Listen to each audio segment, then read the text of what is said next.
Hey, parish orphans and retrogrades. Happy New Year to you. It is AD 2025, and we are ready for it. We're here for it. Rules for Retrogrades is here for you. The new year is offset by 2024. I think 2024 was the strangest year after 2020 in a long time. I mean, I don't know. 2020 was sort of in a class of its own, and 2024 turned out weird.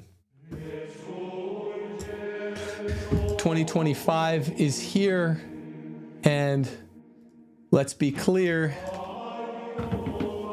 we don't want any more bears. Simpsons reference. Simpsons, a good Simpsons reference. In the year of late 2024, lots and lots of folks were starting to ask about this two-word phrase, Christian anti-Semitism, question mark. What's the deal with Christian anti-Semitism? What's up with that? And I want to ask in the first place, what's up with everyone asking that? Because I'm going to cite for you the official political publication of the Vatican has some essays on how the Christian who just wants to be with the church should feel about this whole question, about the question about people asking about Christian anti-Semitism. Why are so many people asking about it? And about the substantive issue itself. So that's what I'll do some today. The first statement is that, and this is not a boilerplate thing to say, even though you might think I'm trying to sanitize anything in today's program. It's Christians are not allowed to blanketly hate a single person or a group of people. So when we have to ask about what the definition, what the quiddity of this term anti-Semitism means, and we'll get somewhat into that, but you know as well as I do, parish orphans and retrogrades, that we're not allowed to just say, oh, well, this is just a person or a group of people I hate. So if anti-Semitism, this is the preliminary statement, means true hatred for a group of people, doesn't matter which people it is you can't be a hater. Christians are not allowed to be haters. So that makes it real interesting right off the bat, huh?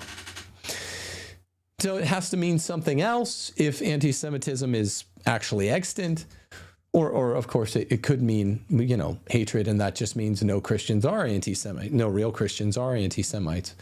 Is there something in between?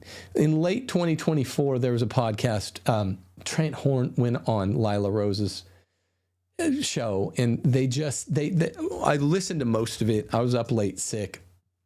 They shed very little light on it. They didn't define any terms well. They didn't clear away any freight or any baggage.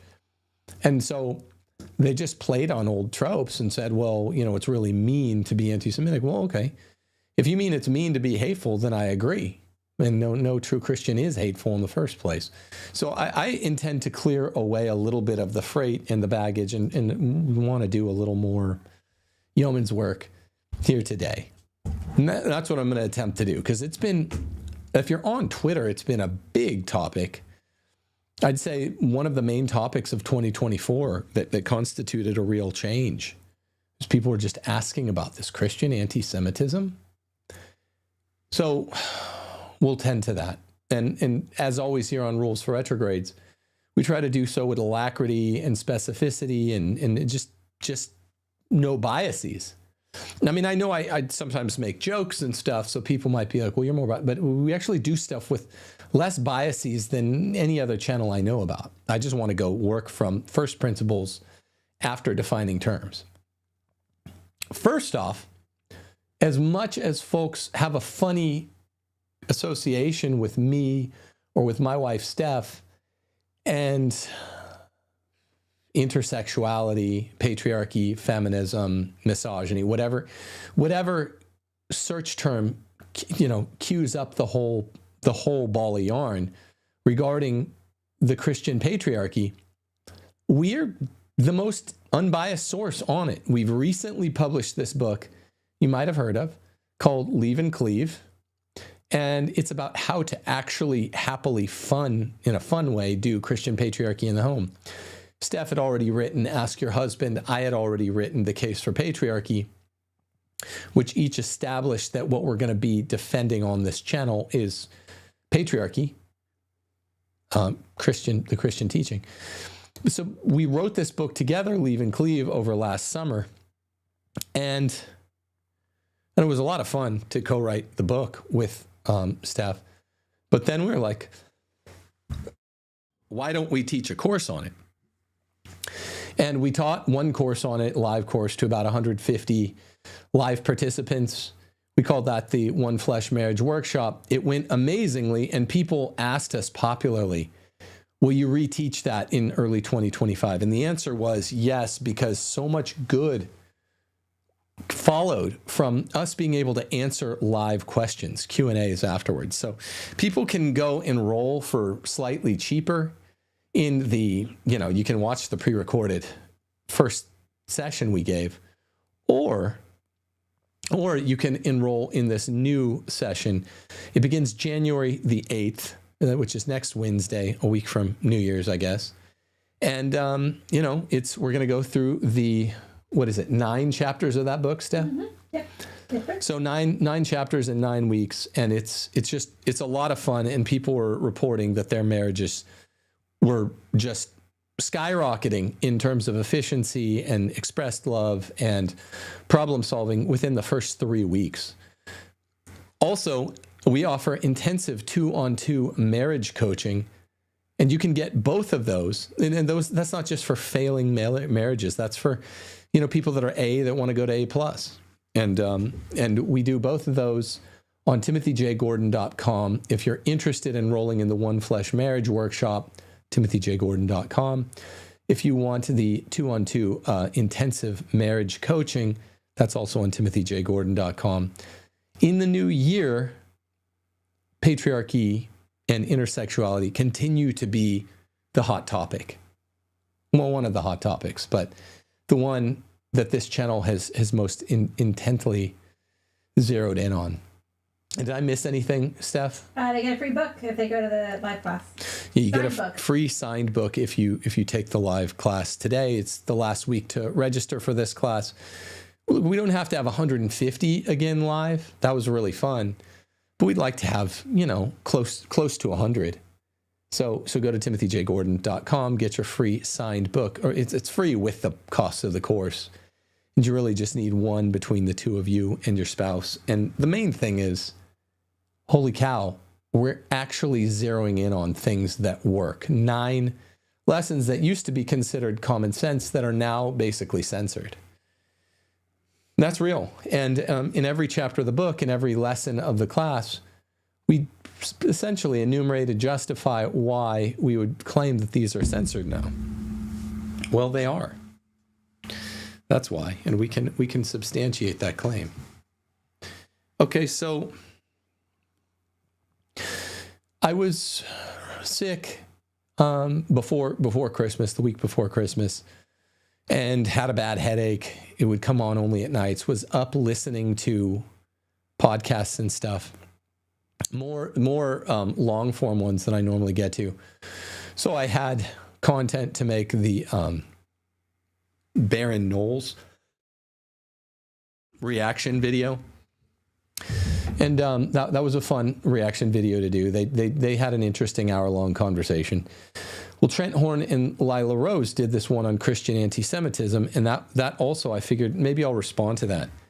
They were less specific, and I was surprised that they didn't define terms or anything. They basically just said Christian anti-Semitism is a big thing now, and I mean, I'm just paraphrasing. They just said, look, it's really mean, it's really bad, and what are we going to do about it? We got to be nicer. Like I said as an opening statement, anti-Semitism can't be for Christians a designator of real hatred.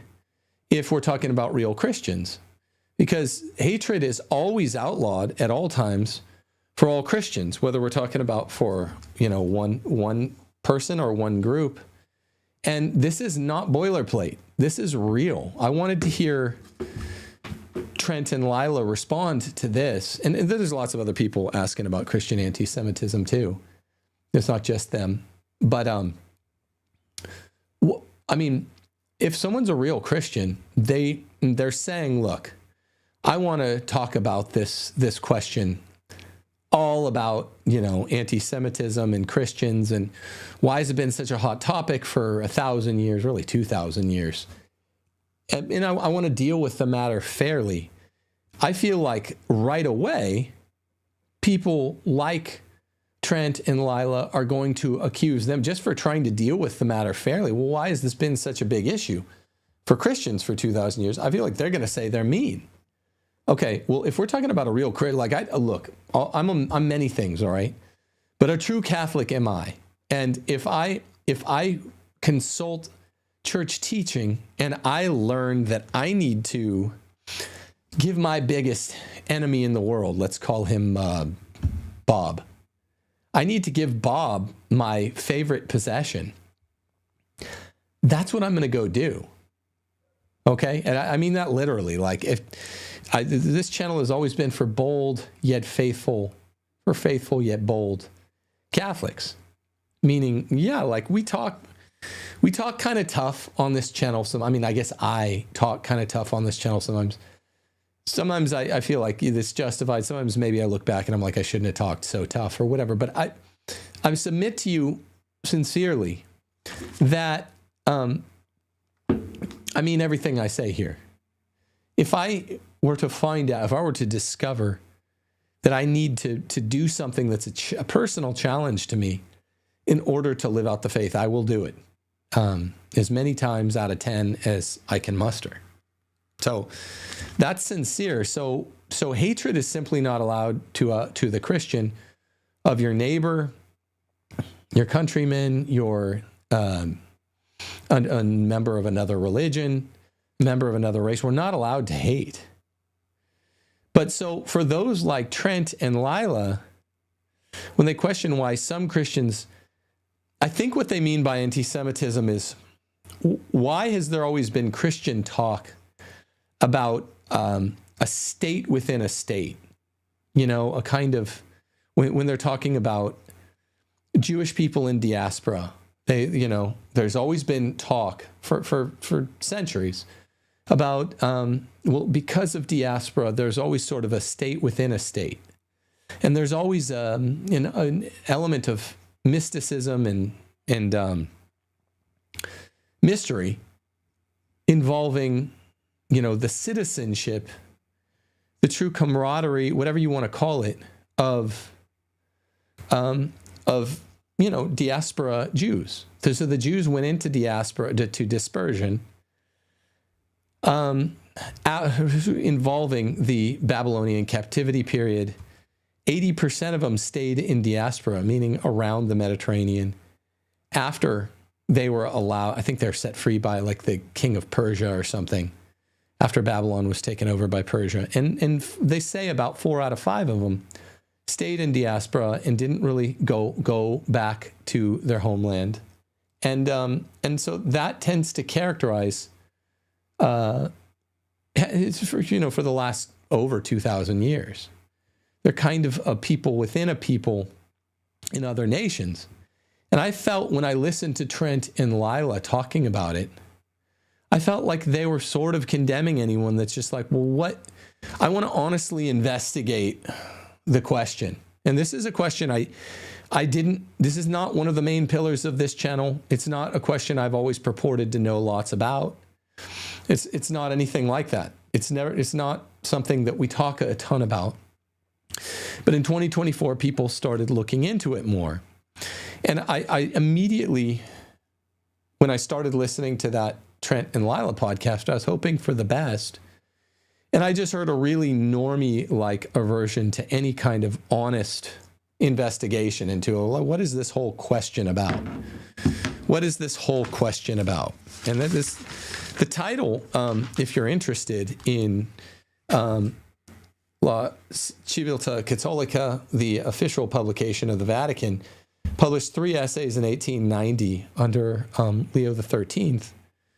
They really do a good job dealing with the question in Europe. Can you see the title there? Let me see. Can you turn it back over again?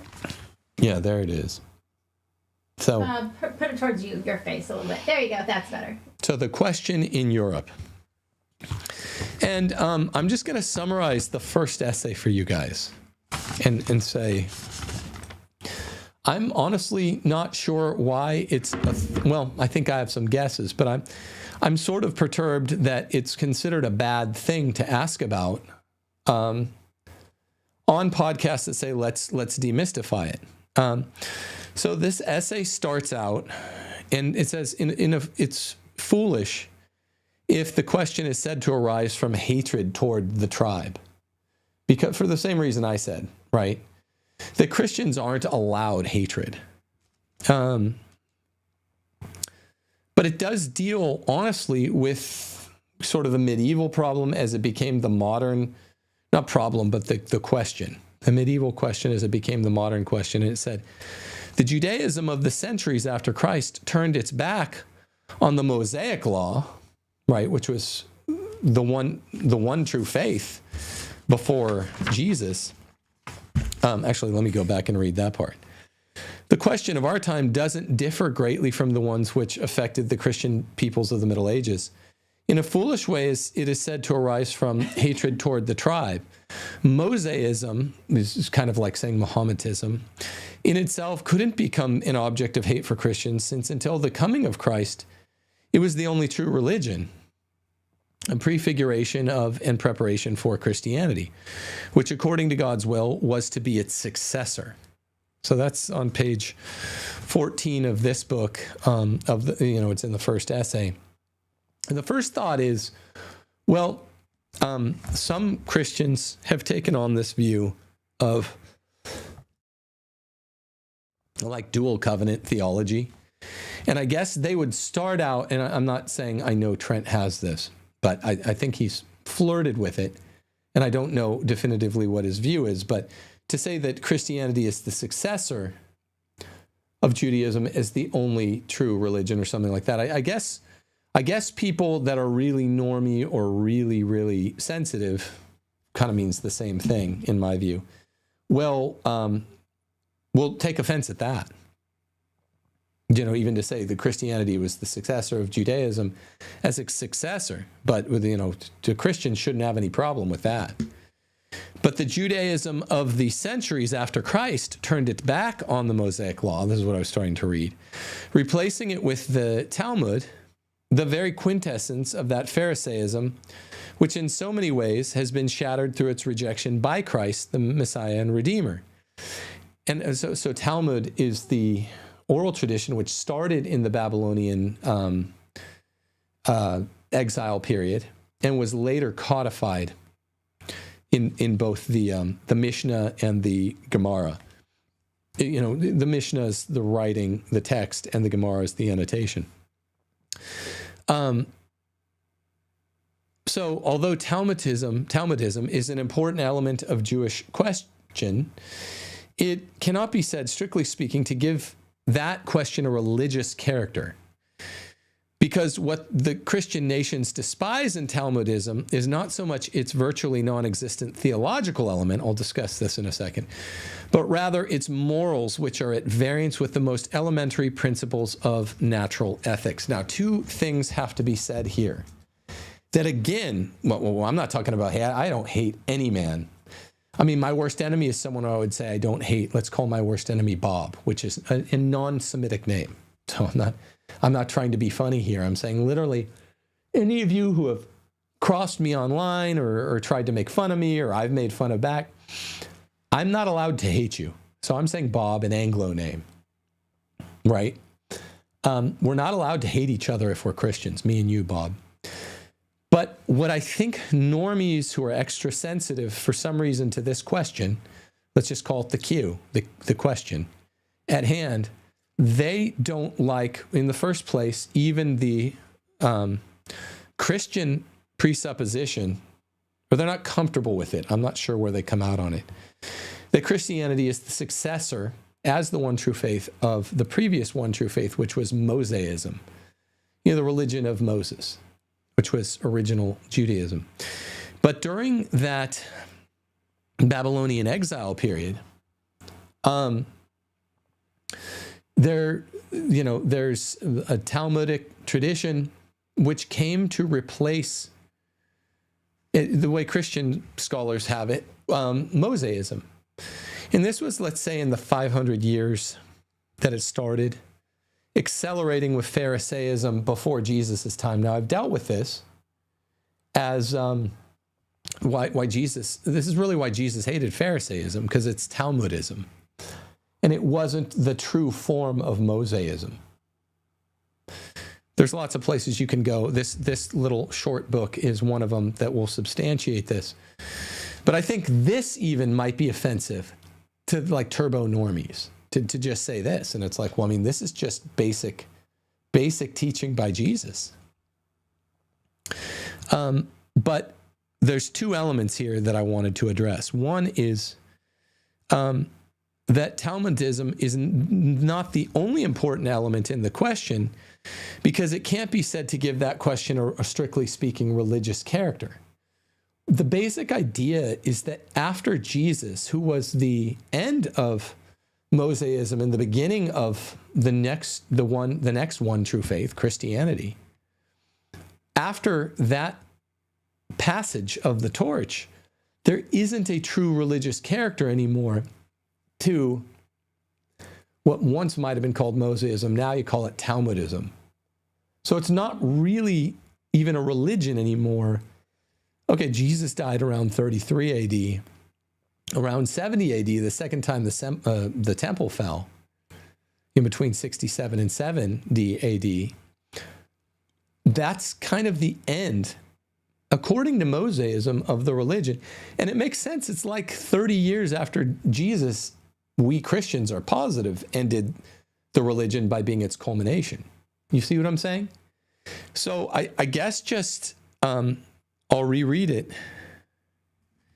It cannot be said, strictly speaking, to give that question a religious character, because what the Christian nations despise in Talmudism is not so much its virtually non-existent theological element, okay, and we just explained why, but rather its morals, which are at variance with the most elementary Christian principles of natural ethics. So we're not just saying, when you say the second thing, normies will always respond, well, I mean, all the other religions that aren't Christian don't like Jesus or don't accept Jesus. This isn't what we're referring to, that other religions, which are expressly not Christian, have some deity besides Christ as the named deity. And therefore, they're at least somewhat antithetical to naming Christ as the deity. Mm-hmm. Well, that's not what we're talking about. We're talking about Mosaism was Judaism, true Judaism, which would grow into Christianity. It always acknowledged natural ethics, meaning natural law ethics. It was a great repository of natural law ethics. And remember, the natural law works with the divine law. All that stuff you learned in Thomas's treatise on law. Maybe I should cover this section of the Summa soon. The natural law works with Christian law. Grace builds upon nature, all that. Well, that includes the Old Testament when we're talking about the one true religion as Mosaic Judaism, Mosaism. But Talmudism, the Judaism which I guess would replace that one, that Jesus didn't like. Jesus didn't cite the Talmud.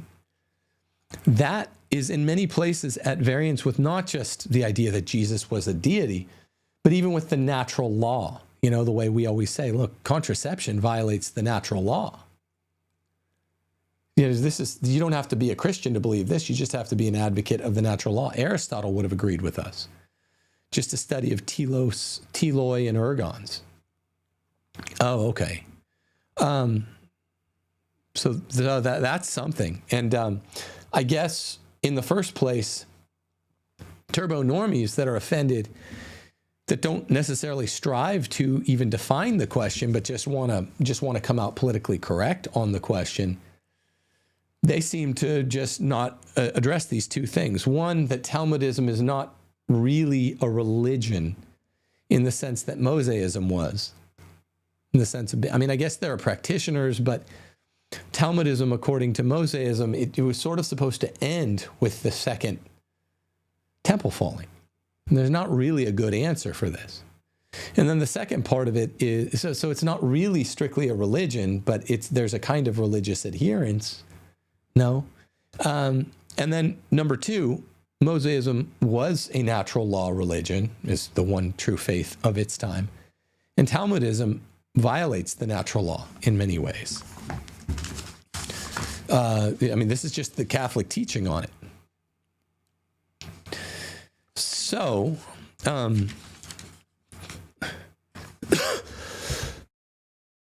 the bottom of page 14, it says, nor does the question originate in aversion for a race. Again, we're not allowed to hate like a race, as apparently expressed by the improper adjective Semitic that's attached to it. Because the Jewish race, in as far as it is a nation, though as such, without a fixed fatherland and without a political organism, where is it? Lives dispersed among the nations, perhaps not without getting mixed up with them here and there, but keeping aloof from them in all things which might develop into social union, and regarding them as enemies or even as victims fall into its greediness. This is on page 15 of this La Civiltà Cattolica document from 1890, under, basically circulated by Leo XIII, one of my favorite popes. So I'm just citing a document, La Civiltà Cattolica, when it was still kind of considered good, run by the Jesuits. It basically ultimately signed off on by Leo XIII. So, of course, we're not only allowed to not hate a single person, we're not allowed to hate a race. There is an ambiguity in the first place. It says the Israelite tribe is not the only one in the world springing from the Sem's noble blood. And note that they call it noble blood here. Nor can any reason be found why the Aryans, who derive from Japheth, should harbor an inherited hatred for Sem's offspring, in whose tabernacles, according to Noe's solemn prophecy, they were even to live in fraternal harmony.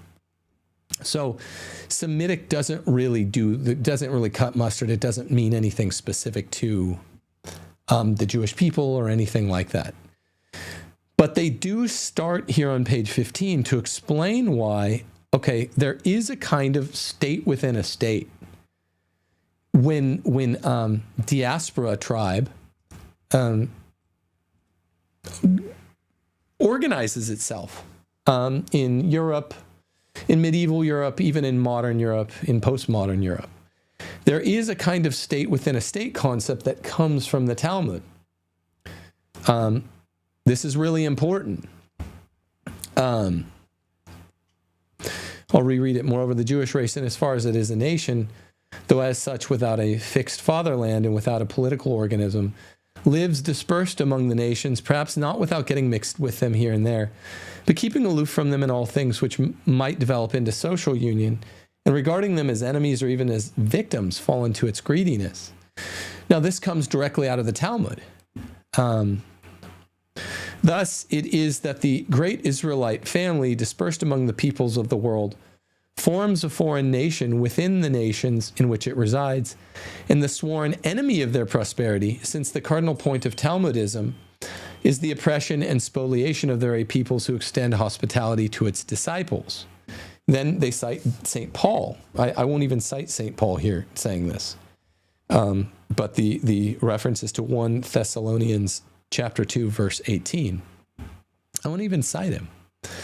But you see how now it's just with investigatory incisive power. This is an honest investigation into why Talmudism is seen and has always been popularly seen as inviting diaspora Jewish people to form a kind of state within a state. Most of them never went back to the fatherland, but to form a kind of state within a state and to act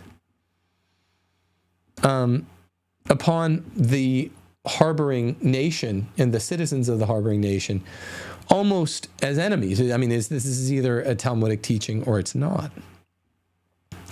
At the bottom of page 15, this La Civiltà Cattolica document says, "In that sinister codex of the Talmud, even beyond the rules of an execrable morality, commands hatred of all men who don't have Jewish blood, and especially Christians." There's a special kind of hatred for Christians, more than even Muslims, "and makes it licit to spoliate and ill-treat them like noxious beasts, isn't any longer one of its doctrinal points that can be denied." And they talk about the Mishnah is the text of the Talmud, and the Gemara is its annotation. And I guess here, if I'm really being critical, this is where turbo normies just get off board. I guess I'm just sort of seeing the question through. You know what I mean? I'm just like, oh, what's the deal with this? This is something I was very cutting edge and in on the first wave of this modern, the most recent iteration of anti-feminism known as Christian patriarchy. I was one of the forerunners. On this issue, I'm not. This is not an issue that interested me greatly. I think I even used the term anti-Semitic as a bad term in my second book, which was published in, 18 or 19? Mm-hmm. And I kind of used it, and then I went back and I looked at that rule, the Rules for Retrograde's book that gives this show its title, and I was like, oh, I kind of used this term like a normie would. And I was kind of ignorant. I've never looked into it. What's this deal with the question? I don't really have, I mean, people might look and just say, look, what are your views? I'm not really associated with strong views either way, but I am always for an unbiased Christian look, an unbiased Christian objective look, right? And that means Catholic. To be Catholic, like Nick Stumphauser once asked me, it means you kind of have all the answers to all the riddles. And so this is a particularly useful text because it's an answer to the riddle. You know, what does the church teach on this question? And I'm sort of just a newish student. And I just want to give the Christian answer, the true answer, the objective answer. So then you do have to, here on page 16, they start looking into two, once we say, makes it licit to, the Talmud does, to spoliate and ill-treat Christians, particularly in host nations, like noxious beasts. It's not any longer one of the doctrinal points that can be denied. And then we go on to they quote Portalis and a Romanian legislative manifesto, which justify the idea of a kind of state within a state. This student, Portalis, says, they settle as strangers in a strange land. This is due to the nature of their institutions and what it is to be in diaspora, what it is to, to embrace Talmudism. Hence follows the evident fact that the Jews everywhere form a nation within a nation, and although they live in France, Germany, England, they never become French, German, or English. Rather, they may remain a kind of nation within a nation. And so that seems to be a teaching from the Talmud, if you buy the Christian scholarship here. There's a Romanian legislative manifesto. It says, the tribe, obedient to necessity, ostensibly comply with the authority of the non-Jewish state, but they are never able to consent to become an integral part of it because they are unable to shed the idea of their own state. They not only form a religious sect, but also a complex of indelible uniqueness of birth and resolute belief in always exclusive Jewish nationality, which all of them without exception maintain amid other peoples. Then I skip this on page 17, still citing from the same Romanian legislative manifesto that dealt with this. Concerning gratitude toward the people who shelter them, the tribe regard themselves as absolved of having gratitude, since they believe them to be usurpers. Just to the contrary, they use every sort of means in order to gain supremacy, of which they believe to have been assured by the Old Testament. The time they pass within the bosom of other people is for them, so to speak, a time of penance, punishment, and exile. Think about that. This is hardwired, or maybe soft-wired, into our understanding. I'm thinking of a Sammy Davis Jr. quote, who was a Rat Pack figure, who was a Jewish convert, where he says, after all this time, they've been in exile, they've been in punishment, they've been doing kind of penance, and they finally made it. It is kind of just handed down to us to believe that they pass this time within the bosom of other people, kind of like the Babylonian exile period, that it was a time of punishment and penance. And instead, the Babylonians mistreated the Jews, and so we don't like that. This was against justice. But since the Babylonian exile, what is being offered here is the notion that there's a kind of identification of every one of the diaspora nations following upon Babylon as similar abusers. And that's just not true. And I guess that characterization holds because it's a Talmudic idea even into the medieval Europe, early modern Europe, late modern Europe, postmodern Europe. And the inhabitants of the countries harboring them pass for enemies, according to the Talmud, which, as soon as the promised hour of universal Jewish dominion over the world will have come, are to be subjugated. Now, that's that Romanian text being cited here. This could be, because I'm not a Talmud scholar, what it could be is a I'm trying to play the middle here. Is this a mistranslation of the Talmud? Most Christian scholars say no. This is what the Talmud teaches. But if it's a mistranslation, it could literally just be a kind of misidentification of all of the diaspora countries inhabited by the Jewish people as New Babylon. They're all kind of abusers the way Babylon was abusers of the Jews. And they were. That's a fact. They were unjust. And the Bible teaches us to hate Babylon for its treatment of the Jews. So, pick your poison. What is it? Is that the true Talmudic teaching, or is this maybe a Jewish mistranslation, popular mistranslation of the Talmud?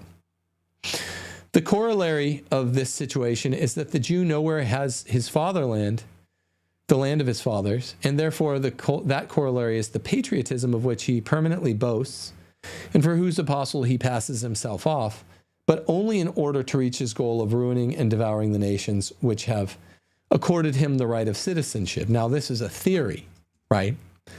I'm not saying it's my theory, but it is literally the theory of the Catholic, the Civiltà Cattolica article published in 1890, basically passing as the official political voice of the Vatican, and of that time a very good Pope, Leo XIII, whom I trust in basically all other ways. So, starting on page 18 in this one, I'm not going to go all the way through it, is basically substantiation of the view that the Talmud definitely does, and it's chock full of Talmud quotes, the Talmud teaches directly that the Jews are the highest race, and that it is a kind of racial religion, not by anti-Semites, but by the teachings of the Talmud itself, and that it's okay to subjugate non-Jews, especially Christians. And the term for this is the goyim, which is absolutely a Talmudic concept. So this, I mean, I hope this is sort of a good, and I urge people to get this book, to look into it. It's sort of the closest thing to a late modern Catholic teaching on it before the church became super politically correct. Yes, Steffi? People are wondering where you got that because they're having a hard time finding it. I ordered this from Mr. Jones' website on Fidelity Press. Fidelity Press. Can't get it on Amazon. And I mean, this is basically just an objective treatment of the matter, of the subject matter, from a Christian perspective. You know, what is the question all about? I don't know. Either this is it. What are some other questions? I mean, I've never claimed this as an area of expertise. I just, when you see two pretty big Catholic names, Trent Horn, Lila Rose, saying, hey, what's all this Christian anti-Semitism? I wanted like a deep dive like this. And, you know, an objective one that traces an argument. Okay, the Talmud says this.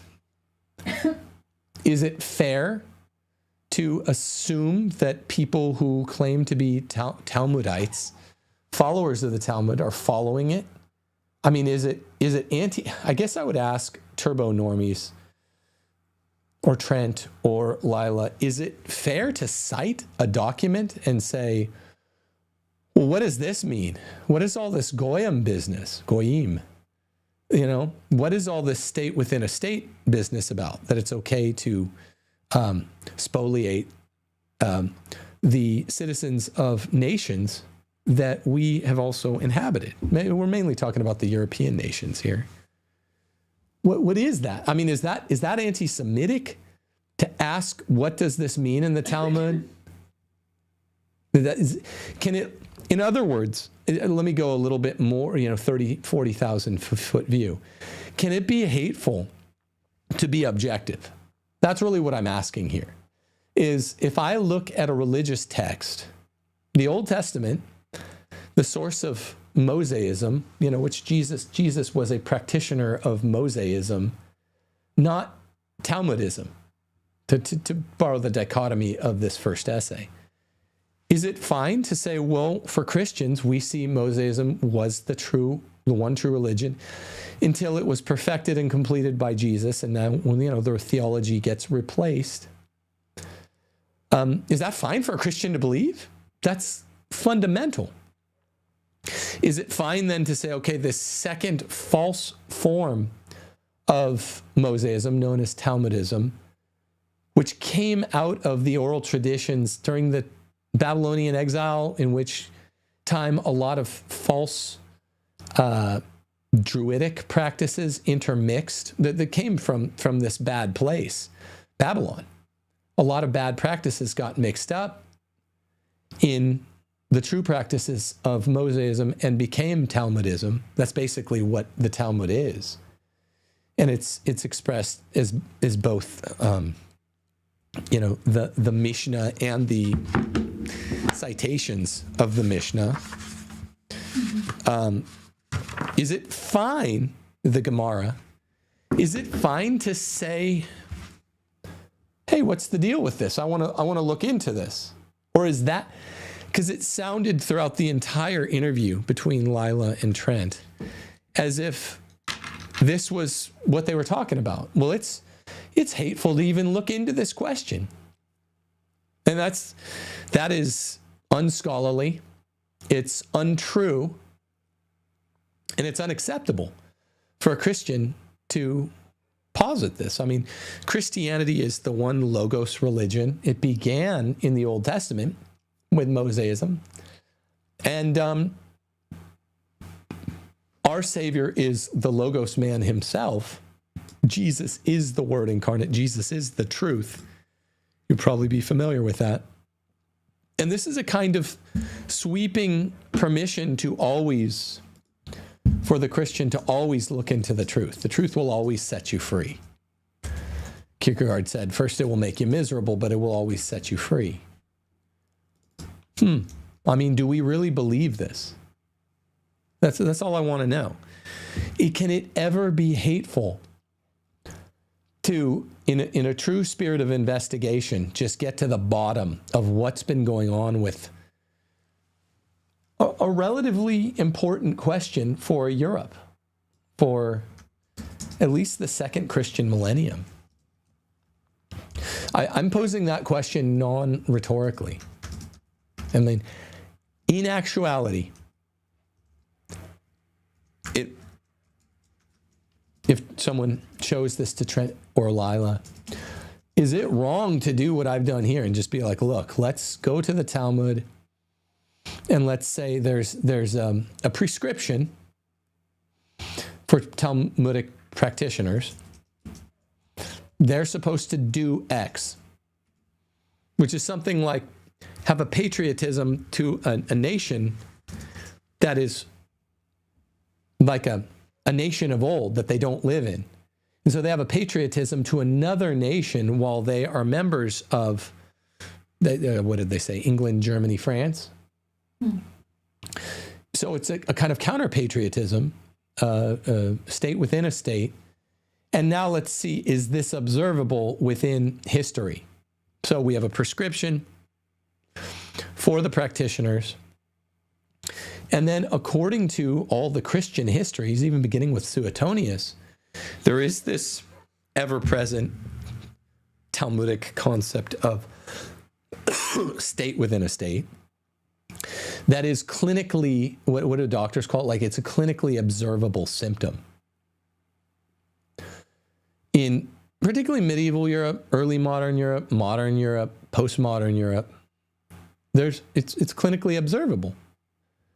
According to many Christian popes, let alone the best scholars, let alone pretty much the 8 first doctors of the church had a similar view, or very early on. And this Civilta Catholica article cites Saint Jerome, cites Chrysostom. I mean, are we willing to call the original 8 doctors of the church, Ambrose, Augustine, Jerome, Chrysostom, those are 4 of the 8 that wrote extensively about Talmudism. Are we comfortable calling these 4 guys, those 4, just deal with those 4 of the original 8 doctors of the church, are they anti-Semitic in like a condemnable way? Steph, am I intoning this clearly enough? I think so. What are we doing here? Are we allowed to cite doctors of the church on areas that they really did they did pass off doctrine? Because it seemed to me, and I know I've been utterly unspecific, but it's because I assure you, Trent and Lila were being really unspecific. They're just sort of condemning Christian anti-Semitism. I'm like, well, I condemn hate of all forms, okay? And we want to convert all the nations of the earth, all the practitioners of false religion, including Talmudism, to Christianity, and then treat them as Christian brothers in the first place so that they can be saved. In the first place, in other words, we're willing their own good. So, and I guess I'm assuming that they'll say, well, why are we talking about this question? The J question is different from any other question, Islam or shapeshifters in Africa. Well, it's probably because of the morphology, the historical morphology entailed by Mosaism becoming Talmudism, once the one true faith become a very fallen, very, very peculiar anti-faith that holds special opprobrium for Christ and his followers. I mean, I guess it's complex, but it's not that complex. Because they kept asking questions like this, like, why is this even a question at all? Why is this a question at all? There's not an Islam question. Well, I don't know. I mean, last 2 nights ago on New Year's Eve, a very, very carnal, a practitioner of a very, very carnal religion, not Christianity or Judaism, did what that very, very carnal religion is sort of known for, one of the things. An act of terror, kind of hit close to home because New Orleans is the closest major city to where we're at, and we go there often. The specific street that it all happened, just walking down there with all of our kids, like, gosh, not too long ago. Right, yeah, very major intersection where we walked around, well, you know, we many ways, but, well, Maggie was at confirmation class at the TLM parish that we go to there. So I guess Trent and Lyle, the most potent they got was like, well, why isn't there an Islam? Why isn't there an IQ? Why isn't there a Hindu question? Why isn't there an HQ? Why isn't there a Buddhism question? Well, because it doesn't have this strange, tortured relation that is circumscribed by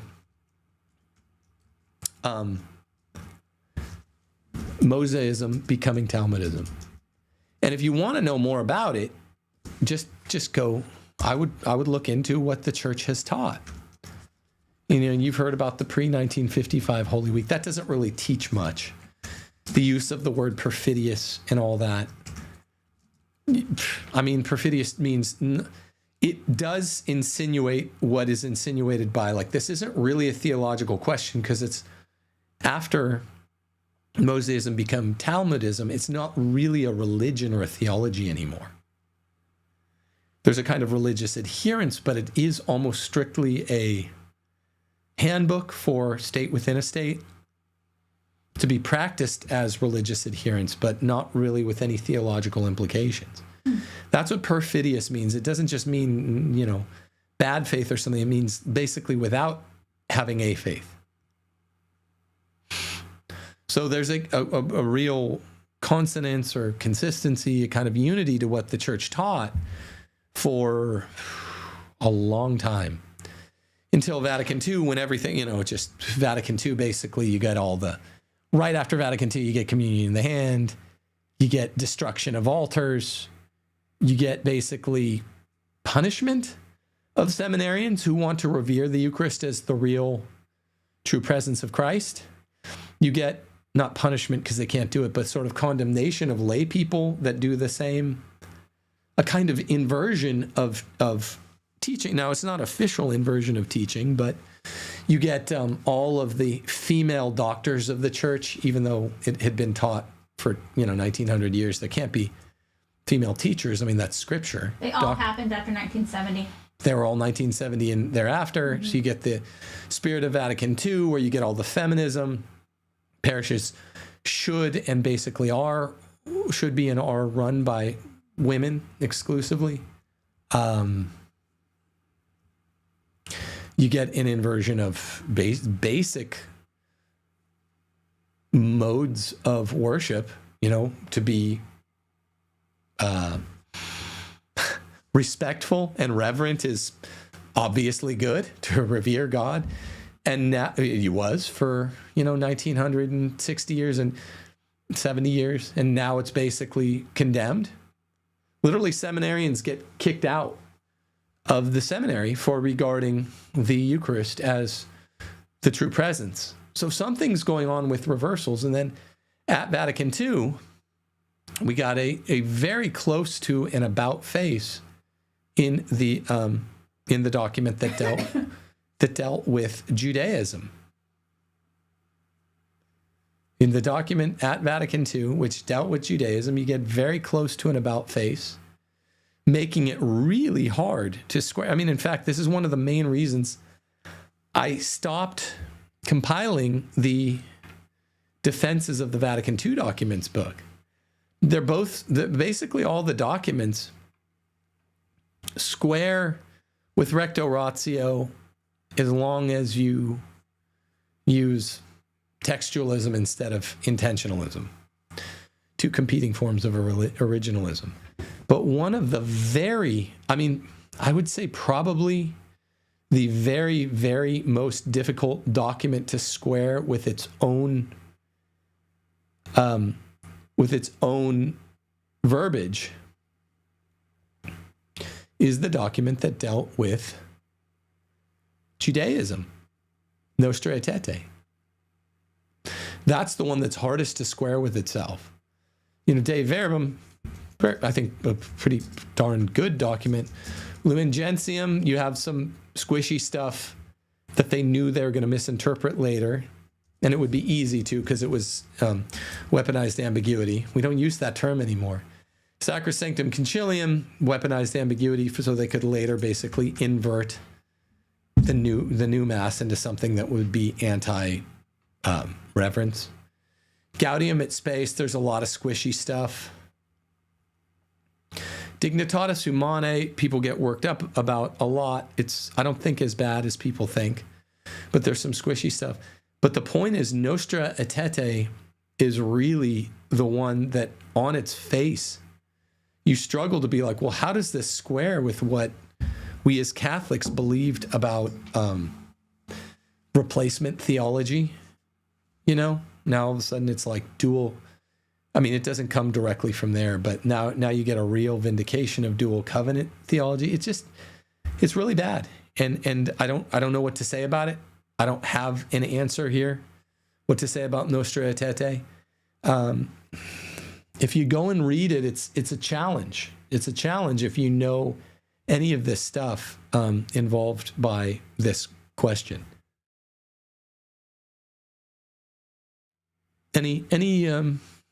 Anything that we should deal with? People are asking to read certain scriptures. John 8:44. I don't know if you're wanting to do that. But. Well, yeah, I mean, John 8:44 is a good one to read. Yeah, I'll call them out here. In terms of people asking you to have like various characters on the show, I'm sure you can imagine who they'd want you to have on. Yeah. There's usually 2 or 3 big ones that would be invited. Some of them have been invited. Actually, 2 of them have been invited. You have to do a show for some of these characters because of all the censorship on another channel. But I mean, I'd be more than willing to do that. I'm in contact with 2 or 3 of the characters that people are probably talking about, somewhat behind the scenes. And the point is, yeah, when you read I guess the John citation is one that people are like, I don't know what turbo normies would say. Well, what of this? What of this scripture? What of Matthew? What of John? When it comes to some of the stuff on the question, they say, oh, well, don't just cherry pick stuff to sound mean. It's like, but I mean, this is Holy Writ. This is inerrant scripture. And this scripture is being, we call in the law, a pinpoint citation to mean precisely what the people who are citing it seem to mean. And which is to say, to eviscerate political correctness when it comes to the question. So I think this sort of normie response, the way that they've obviated certain scriptures in St. Paul, passages in St. Paul, I cited it earlier, but I didn't read it. In John, in Matthew, has always been to just like, well, you shouldn't cite that with mean intent. But what about with a kind of pinpoint intent where it's just like, but the scripture means what it says, and it is, as a matter of fact, it means precisely what it says, and it's not politically correct. I don't know what to do about that. I don't know what normies say about it, aside from just sort of obviating the question. And again, this is something I've started looking into really within the last 2 years. It's not, it's not my favorite topic or anything. It's look, the Christian is called because we have the one true faith. The one true faith. We are called to go out and to evangelize all nations. I know Pope Francis isn't cool with that. He's not. He specifically says it's a mortal sin. He says to intellectually convince someone of the Christian faith. Ooh, well, I mean, that's rough. That rather puts a damper on things, doesn't it? Puts a damper on the whole point of the church, which is to be evangelical. So I don't know what to do about that. I know Francis doesn't like it. I know an outfit like Catholic Answers is supposed to be committed to that, but this doesn't just mean turning Protestants into Catholics. Because that's kind of politically correct. I mean, it's sort of politically incorrect, but it's not. I mean, that's just what their whole thing. It means you got to engage with Eastern Orthodox, even though they have somewhat tougher, I mean, not insurmountable by any means, but tougher questions for us than the Protestants. It's not quite as easy. You got to engage with Jews and Muslims. And again, Muslims it's not politically incorrect to say, oh, Muslims should convert to the faith. It's more dangerous in certain parts of the world. But it's certainly not politically incorrect, and therefore that's not the problem. But it's very politically incorrect once you start dealing with the Talmudists who were once, whose religion, at least their forebears, was once Mosaism. The whole point is to engage all the world. That's what I would say. And I'm not being, am I, Trent? Lila, is this podcast really just trying to get to the bottom of things? Is that anti-Semitic? I'm not even claiming expert knowledge in the matter. And I think I'm not even claiming it's particularly important to me. It is interesting. And it is made all the more interesting by the fact that you seem to get called names by normies for just looking into the matter. I strongly suspect, because I did listen to almost the entire interview, that even just asking these questions, citing La Civiltà Cattolica, would fall under the rubric they're using for anti-Semitism. I don't know. Any other questions? Let's see. Ask your questions if you have them. Looking through and seeing them.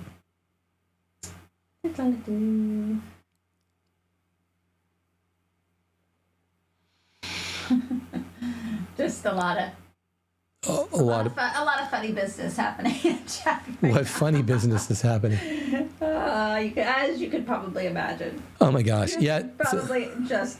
You try to do a scholarly podcast. Are you on really this. wanting me to ask you some of the questions? I mean, not if it's going to get the chat. Look, I didn't obviate anything. You guys, when someone gets on, is like, hey, I want to touch this. I've never been afraid to touch third rails. I'm going to do it in a classy way. I know sometimes when I'm talking about something that's kind of boring, I'll do it in a less classy way to make it more interesting. But when I'm dealing with something that's really academically piquant, then I kind of let the facts speak for themselves, or I try to. Can you ask any of the questions without? I think I just don't know. You can just plead the fifth if you don't want to. Somebody said we preach the gospel. The church fathers and the gospel identifies how to deal with this issue. Yeah. Okay, so there's a comment there. Somebody said, who cares about anti-Semitism? We follow Jesus Christ through life and death. Well, that's kind of what I'm saying. I mean, people, this is one of the most irritating things about doing a podcast that reaches a good amount of people. That's kind of what I'm saying, dude. Like, people will I've prepared specific remarks and have some reasonably specific responses and have some citations. And that's what I'm saying. So yes, I agree. Don't say it as if you disagree with me. This is what I've been saying for the whole time. Somebody's asking what you think about the Holocaust. Interesting topic that needs to be studied in 25, 50, 75 more years when it can be done scientifically, fully objectively. Yeah, no, I mean, it's obviously we condemn the killing of all innocents, 100%,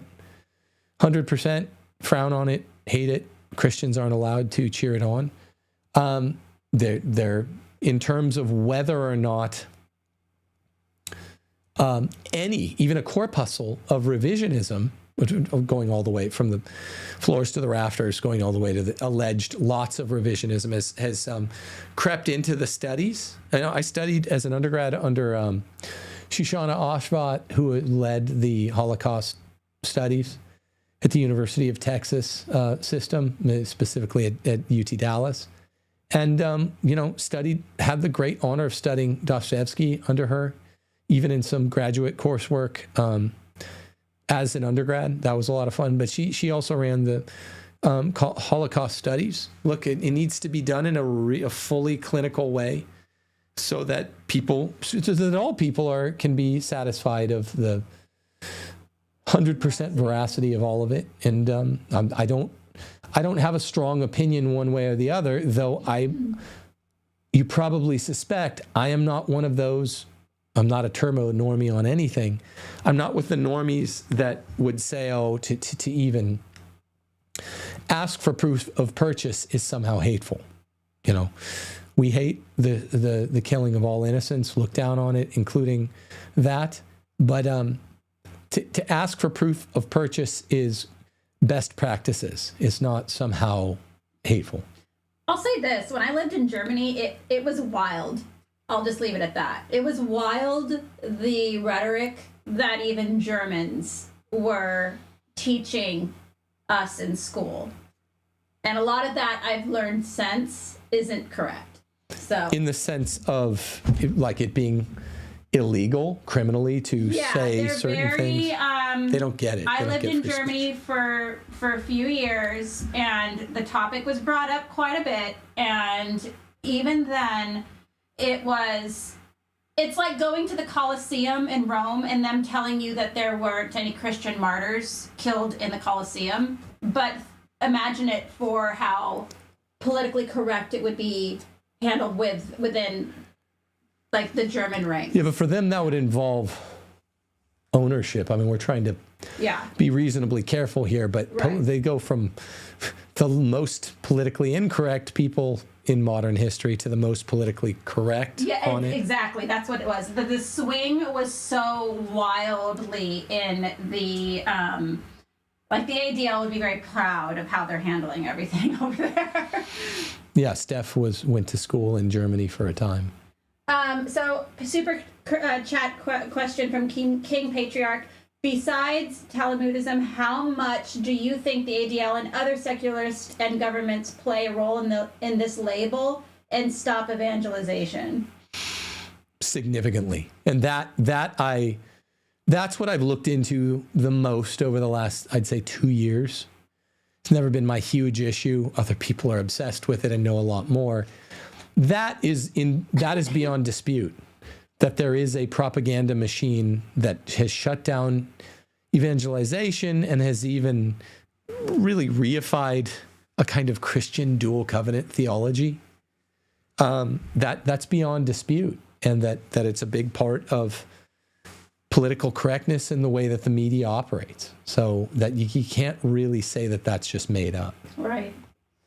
Somebody's asking you to please clarify what revisionism is. Revisionist history. Revisionist history is any history that's less than accurate because revised. I don't know the extent. I mean, no one really does. Here's the thing. No one really knows the extent to which a given history is revisionist. Because history does involve propaganda. To the victor go the spoils. So it's pretty much always the powerfulest voice gets to put the spin they want on history, and that means we're never quite sure that what we're being taught is accurate unless you can triangulate it. That's exactly what I was trying to say about like what I was learning in Germany. I remember specifically one time them putting on a field trip, a Holocaust museum field trip or whatever. They put our entire class in one of the cattle cars and closed the door. And for like 30 minutes, they were like just expanding upon the horrors and all these things. And it was crazy. I remember being like a kid and just being like, why are they doing this to me? Like, Yeah, why are they... I was actually frightened. I was like, why am I being locked in this cattle car just so that you can make a greater point about like history repeating itself or whatever? Yeah, I mean, even if it's the history is 100% true, right? Yeah. Arguendo. What, we don't do this with all the other, history is red of tooth and claw, right? Of people groups just dominating each other. Non-Christian groups, pretty much all non-Christian groups, just dominating and abusing one another. The Japanese with the Chinese, the Japanese with the Korean. I'm trying to go to a totally other part of the world. And for this to be figure so central into Anglo-European American education is, even if it's all 100% true, it's like, why are you taking a bunch of kids and showing them horrors? I mean, these are kids that you haven't taught Latin to, or this was happening in the 80s when they're getting rid of sentence diagramming in the schools, the most important aspect of grammar school. Why are you doing this, even if it's true? It's kind of like almost like education in prawn. And I don't even think, obviously, they hadn't even asked, like, my mom's permission to do that. I don't think she would have been so on board with that sort of thing. It was clear to me, even as a child, that the rhetoric that they were trying to impart to me was more important than, like, just that I'm just a child, and they're trying to, like, really what it was like a regimen of terrifying children, that they thought were old enough to know about the Holocaust. And so they were going to put us through these sorts of bizarre, like, indignities, locking us in a cattle car for 30 minutes and lecturing us in this dark, dank cattle car that they claimed was used during the transport of Jews to various concentration camps, and like giving us like very, very vivid visuals and like stories about people dying of like basically they couldn't breathe and standing in their own disease and just like horrible things. And I'm like some kid and I'm like, what is happening right now? Why are they doing this to me? Assume that the account is true, arguendo, for a moment. It's still odd and still perverse, because unlike the way that certain anti-abortion rhetoric unfolds, that is not currently happening, right? That's a Holocaust, whatever iteration you're operating out of, that happened in the late 30s, early 40s. Uh-huh. It's not current. There's even the advocates of telling it the most avant-garde, explicit form. They're not saying, well, it's ongoing. Whereas, you can always justify close pictures of abortion and things like that, showing fetuses, because that's an ongoing Holocaust, right? That's to borrow the words of the great Carl Buechner, lead singer for Earth Crisis, pretty based upstate New York hardcore band that was very influential on a young Tim Gordon, an anti-abortion, pro-Second Amendment rights band, very political band. It's an unseen Holocaust. Now they're referring to. They're also vague and Carl's a Catholic, but they have views on animals that I don't share. But it is one of the unseen Holocausts of the 21st century. We're not talking about an ongoing Holocaust, whether you think it was X, Y, or Z, qualitatively, quantitatively. That was a discrete event that's done in time. So it's not, by definition, it's not like slavery in 1860 in America. Or, I'm not saying slavery is as bad as abortion. It's not. It was not. Or abortion now in blue states, This is a total other issue. what's the status of post-Dobbs abortion in America.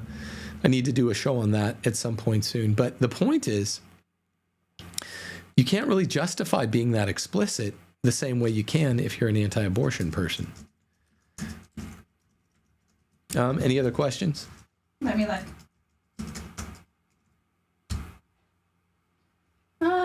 There's some people mentioning Father Colby died of myocarditis. They're saying not gas chamber. I don't know if that's true or. I have no clue. Sure. I mean, look, there are wild claims in all directions. Not all of them are false. I don't know. I don't endorse that, or I just don't know. I mean, that's the problem with doing a topic like this, where it's like, look, I'm going to touch a third rail, kind of like we did on, feminism.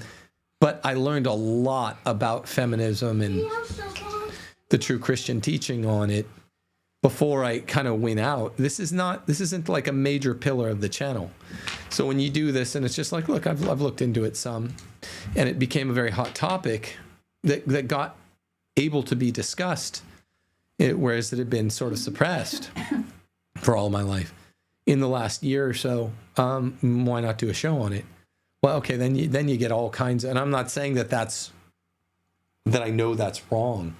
I'm just saying this is the problem with then it still being young. Right. Questions surrounding whether you would collaborate with NGF, EMJ, Matt Frad, Trent Horn. Yeah, I'd collaborate with any of those four people. I mean, depends on what, but yeah, I say NGF, NJF. NJF, sorry. Did I say NGF? Yeah, I just might have heard it wrong. I mean, yeah. Look, we're anti-censorship. I've been on Matt Frad's show twice. He's been on this show twice. Who else did they say? Trent's been on this show a couple times, once at least. I've been on his show a few times. I mean, yeah, always. NJF, EMJ, yeah. Now, like, I don't know. And NJF is good about, like, I know if I did a show with him, he wouldn't be like, well, it has to go on YouTube so that you get in trouble. Like, he's good about that. I'd be like, well, I'm putting this on this, and this. I don't know how amenable. I mean, I think EMJ would be too.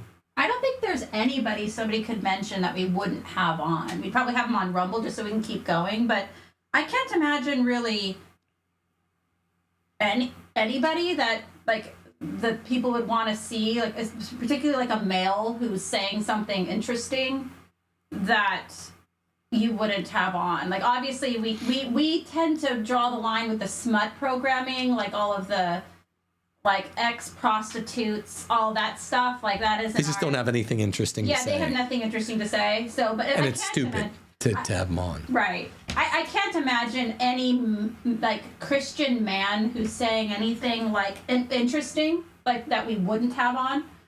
So, yeah. If you're saying something that interests me, irrespective of what others say about collaborating with you, then I'm going to want to have you on the show. Right. Let me see any more conversations.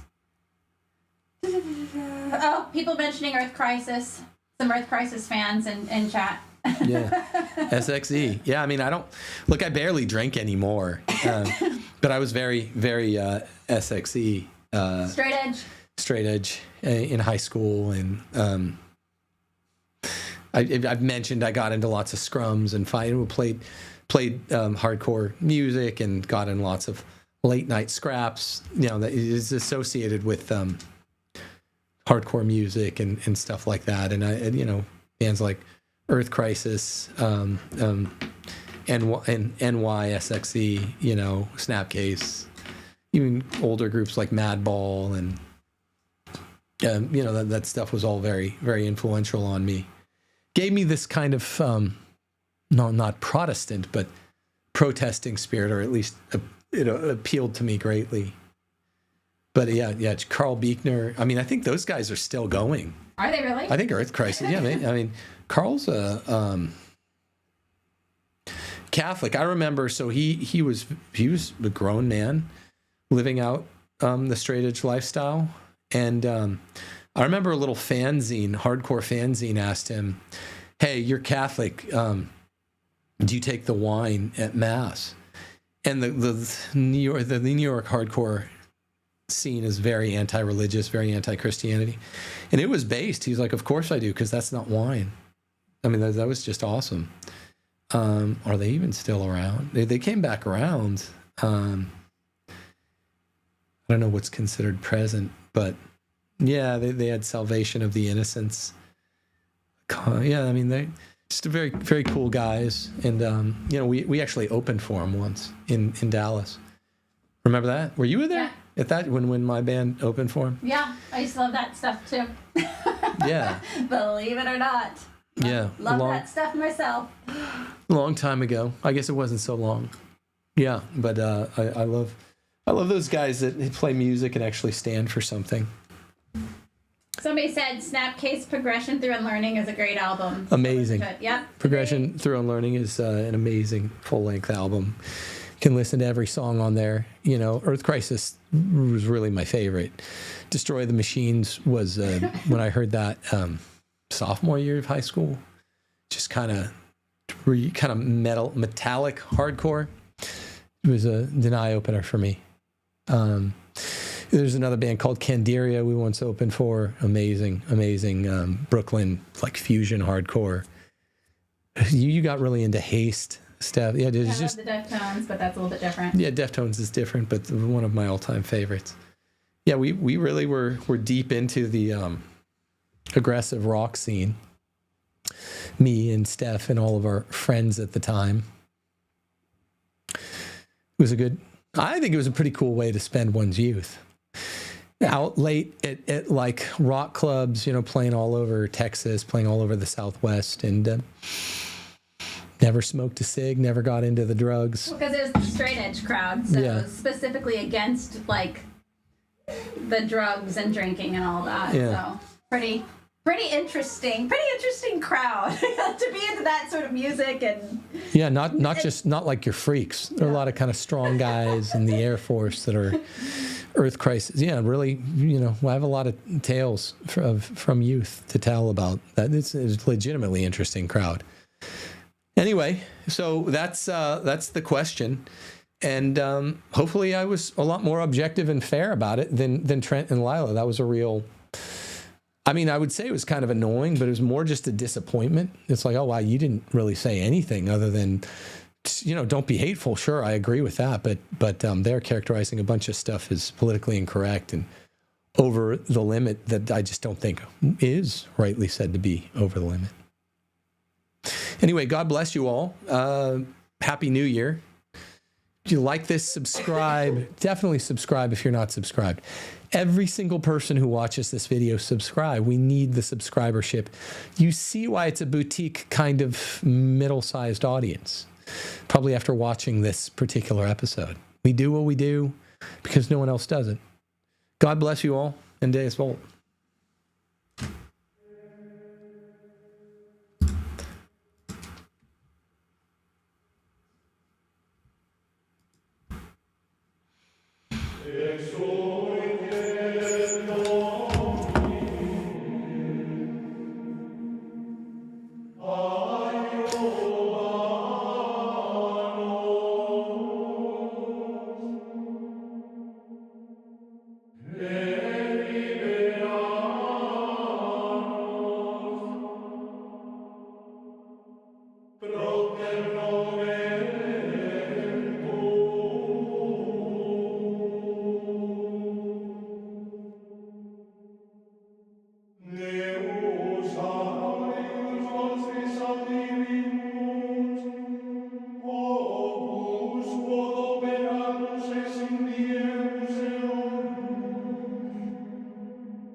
In Diebus Sancti